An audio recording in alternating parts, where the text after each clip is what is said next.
Welcome back to LimQ Plus, everyone. On this channel, I'm 100%ing Breath of the Wild by a bit every day until Tears of the Kingdom comes out, which is today in 15 days. Today, the previews for Tears of the Kingdom are dropping, and I'm gonna be watching them after this video goes out on my Twitch channel, basically live whenever they get out there. So if you wanna discuss those and talk about those, that would be the place to be. In the gameplay today, we are getting closer to 100%. I want to beat the final trial today and then kind of wrap up this playthrough in like a satisfying manner by eventually getting the final memory, getting these missing memories here on the Eldian Canyon, and just having a nice ending to this. But specifically in the final trial, I want to show you my favorite skip in the entire game, which is the final trial skip. It's absolutely wild that it even works in the first place, and that's something I wanted to showcase for a while on my YouTube channel. But it just happens to be that the first time I'm truly showing this off and the first time I'm truly commentating this not on Twitch is going to be here on LimQ Plus. So things are going to go fast here, and I need to be able to explain things as I'm also performing some relatively difficult movement stuff. We're going to have to start by running straight up ahead to the elevator while holding the shield button and kind of nudge Link against this wall. If we do this correctly, Link will get stuck on the wall like this, which is going to give us enough time to eventually backflip here when the elevator is low enough. But this is always the most tricky part because you cannot fall off at this point. You backflip off on top of the elevator itself. This is important. Now we are on top of the elevator and we are going to get skew by jumping on this slope. Skew is something that you might already be familiar with. It's essentially a trick that allows you to go out of bounds, and we're going to be using it here to clip Link through the wall by doing 2 shield jumps like this. And now we are out of bounds in the final trial. I will now be doing another shield jump and to unequip, and sometimes this still fails. This is something called ragdoll glitch. Thankfully it did work out. This allows us to wind bomb after actually doing shield clips, and now we're going to be doing 2 wind bombs to go on top of the final trial itself. Now this is where it gets wild. You can kind of see where we are at right now. We are on top of the final trial, right? This is the actual dungeon itself. The monk sits actually over on the other side here. Normally you have to beat the trial to interact with the monk, who will then teleport you on this platform above the Great Plateau, where you will be fighting him. Now here's the interesting thing. This boss fight, this platform, is actually not above the Great Plateau. It's inside this map. The final dungeon essentially consists of 2 maps. Map number 1 is the one we are in right now, right? That's the dungeon itself. The boss fight, even though we haven't activated it yet, is actually loaded a little bit away from this map. And when I say a little bit, it's actually quite far. And that's what we're going to be using to our advantage in this strategy. The crazy part is we need to start by doing a bunch of mid-air wind bombs, and you can already see my stamina is draining from these because we have to turn around, and a good way to turn around without losing too much height is by, and I actually ran out of stamina there, which caused the wind bomb to fail, is by going to bullet time. So this is quite a stamina intensive trick, but you could already see my strategy for dealing with that is essentially using stamina food. That stamina food I talked about in some of the most, in my opinion, effective Breath of the Wild items. You basically just cook a stamina mushroom in a single, like as a single ingredient in your cooking pot, and if you do that by eating it, you actually get a full stamina restoration, and that's what I use to make a bunch of stamina food. I'm going to be using 1 more mid-air wind bomb to go in this direction. I'm going to turn around 1 more time, and now the hard part comes. We now have enough height to leave the boundaries of the final trial. The way I can tell that is that I can see the champion abilities on the left side of the screen, which means the game no longer thinks I'm within the boundaries of the final trial. One thing that's important here, and I'll show you that in a second, is that I try and make sure that I stay in a straight line, and I actually kind of messed up there already. Otherwise, the mid-air wind bombs are going to fail. You can see the final trial in the background here. I think this is about the direction I need to go in, because I need to do a couple more mid-air wind bombs. This is a good one. Oh, this is basically what we want. So the final trial is now invisible, which means I now need to line up Link in a very specific angle, kind of on the left side of the final trial. The main final trial has unloaded now. I'm going to be eating some stamina food, and around here, I'm going to attack. And look where we are. The final trial has unloaded, and below us is Monk Mos Koshia. He's going to be spinning basically infinitely, as you can see here. And one thing that makes this trick a little bit annoying is that it doesn't have the boss music. People love the boss music. This is like everyone's favorite boss music. So to make this a little bit more exciting, I decided I'm just going to be playing it anyway, as I'm going to be explaining you the strategies for this boss. Now, as he's spinning right now, this gives us a perfect opportunity to just go in for a huge spin attack and do like 1,000,000 damage, essentially enough to push him to phase 2, where we are going to be equipping the Master Sword, and I'll show you why as well. Phase 2, probably the most annoying phase, as the monk is going to be duplicating himself, and it can be a challenge to figure out which one is the right one. But this is where Urbosa's Fury is going to come into play. By charging up Urbosa's Fury, you can actually immediately tell what the right monk is, switch to, for example, like a strong bow, and get a bunch of damage in, and repeat. Audio here is kind of important.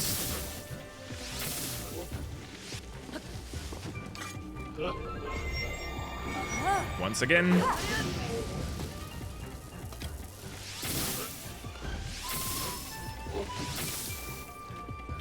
Oh, I actually didn't manage to one-cycle him, but this is where another trick comes in that you probably know of, which is when you place on a banana, the right monk will actually reveal itself, and that's gonna allow us to push the fight into phase 3. Phase 3 is another one where we're going to be using some champion abilities, especially Revali's Gale. At the beginning of phase 3, that's going to allow us to get the height we need to deal a bunch of damage, a considerable amount of damage.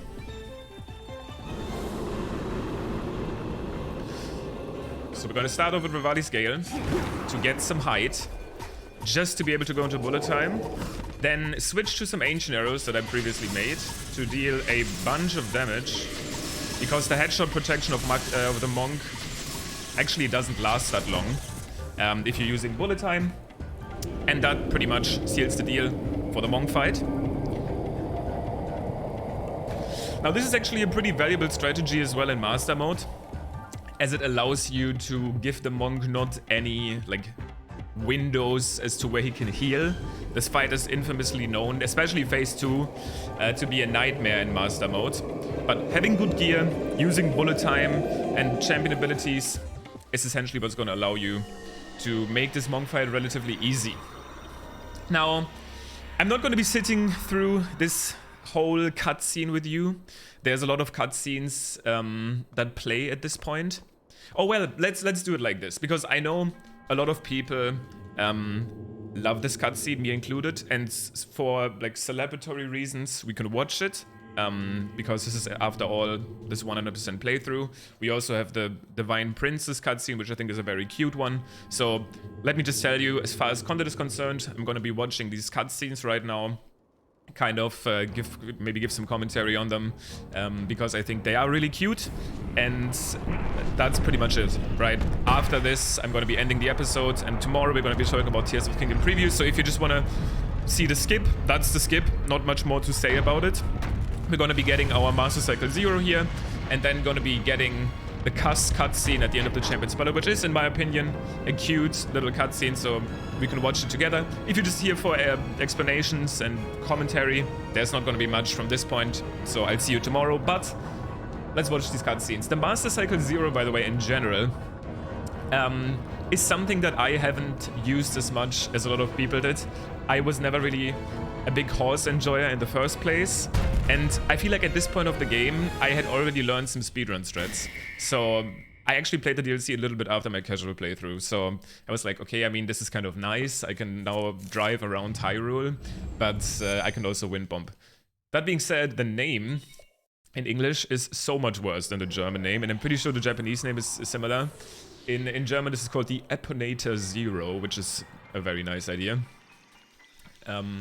But yeah, I think it's pretty fun. I see some cool movement and combat clips with the Master Cycle, especially nowadays with glitches where you're able to duplicate things like giant ancient cores to essentially have infinite fuel for your Master Cycle 0. So I think that's pretty cool. But again, I don't think it's like a life-changing item. I wonder if Tears of the Kingdom is going to have something similar, maybe in the base game or in the DLC, that kind of transforms, or is like intending to transform your playthrough a little bit. Maybe the Master Cycle even comes back. We know how much our Numa loves his motorcycles. But yeah, otherwise, the Champion's Ballad is obviously an amazing DLC. We skipped some of these cutscenes. I'm not going to be skipping this last one because it's honestly the cutest cutscene in the game. I love the music in it, the Divine Princess and her champions, and it's just a lovely moment that I think is gonna even hit a little bit harder now, bearing in mind that we'll be together with these champions' descendants in Tears of the Kingdom. We also have an amazing performance by Cass and this very cute moment at the Great Plateau, which is also... The Great Plateau hits different for me now because it seems so much more important after everything we've seen about Tears of the Kingdom.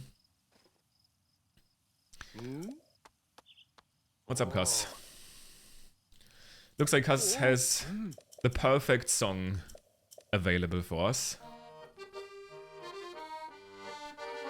And I'm gonna shut it up during this cutscene because I think it just speaks for itself.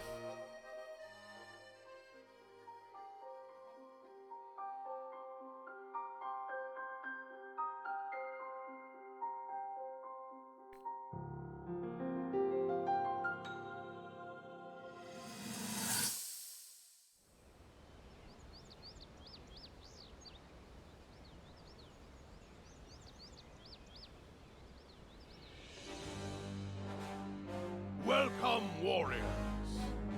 I'd like to thank you for joining me here today, and for your bravery in accepting this fateful task. I officially appoint you Hyrule's champions, and bestow upon you this sacred garb.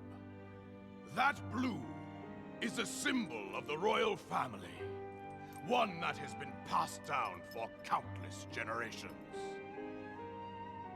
Those garments you now wear were all crafted by my daughter, Zelda. Zelda, I trust you with the task only a daughter of the royal family can fulfill. Lead our champions, Princess, and together, protect our kingdom from the threat of Calamity Ganon.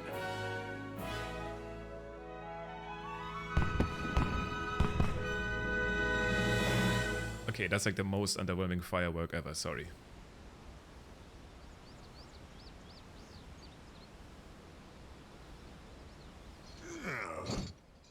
I tell you, those formal shindigs really take it out of me. This is the Sheikah slate, eh? It is. Apparently, there are more uses for it than we originally thought. Sadly, we've yet to decipher all of its secrets. The princess showed me something strange recently. Somehow it can create true-to-life images. Wow. I would love to see it. Princess? May I ask a special favor of you?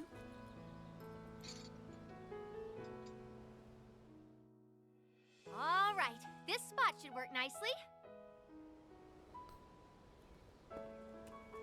Keep your eyes on the Sheikah slate, everyone. Daruk, can you crouch down a bit? You're as big as Death Mountain. Huh? Oh. What's with the glum face, Princess? Give me a big smile. Huh? Revali, move your tail closer to the group. Fine. Mipha, you look so tense. Deep breaths, okay? Right.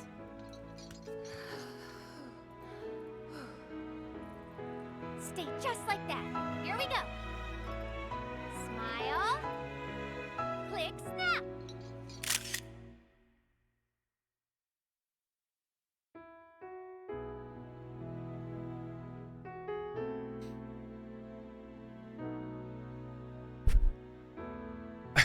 I just elbowed the mic. Damn. This... okay. Good cutscene. Gets me every time.